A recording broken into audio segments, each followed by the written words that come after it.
আসসালামু আলাইকুম। নতুন একটা পার্সেল আসছে আর আমার মেয়ে বসে পড়ছে সেই পার্সেলটা খোলার জন্য। তো দেখি চলেন এটাতে কি আছে।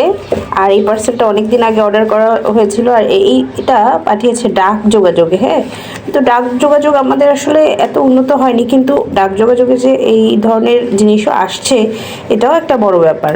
যাই হোক, বাসায় তারা পৌঁছে দিয়ে গেছে, যেহেতু আমি যেখানে থাকি সেখানেই একটা শাখা আছে ওদের। আমি ওই বিশ্ববিদ্যালয়ের শাখাতে দিতে বলেছিলাম, তো ওরা বাসায় পৌঁছে দিয়েছে।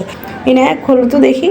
যে কোনো পার্সেল আসলে আমি একদম নিজে খুলতে পারি না। আমার মেয়ে খুব উদগ্রীব হয়ে থাকে যে পার্সেলটা সে নিজেই খুলবে এবং চমৎকার করে খুলেও দেয় সে। আর এটা আমার অনেক ভালো লাগে, খুব আগ্রহ নিয়ে বসে থাকে। দেখেন, আমি যখন প্যাকেটটা এনে কথা বলছিলাম ও কিন্তু চুপচাপ হয়ে বসেছিল, অপেক্ষা করছিল মায়ের কখন কথা শেষ হবে, তারপরে সে এই পার্সেলটা খুলবে। যাই হোক, আমাদের পার্সেলটা কিন্তু খোলা শেষ। চলেন দেখি এর মধ্যে কি আছে।